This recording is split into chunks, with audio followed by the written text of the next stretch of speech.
جمال الوجود بذكر الإله وتصفو الحياة بنور هدى.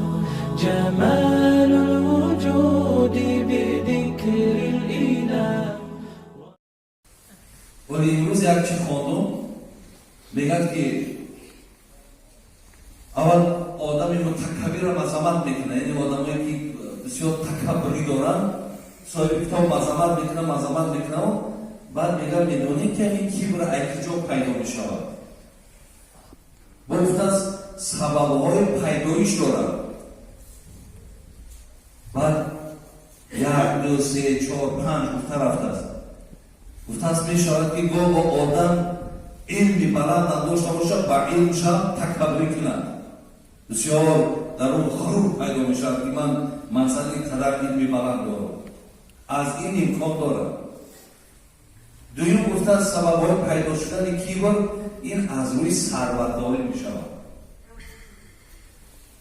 سوم گفته از روی قدرت میشود. وقتی که آدم قدرت پیدا میکنه، وقتی که مستحکم میشود، وقتی که حمایه‌اش بسیار با قوت میشود، این حالت تکبری پیدا شدن میگن امکان دارد.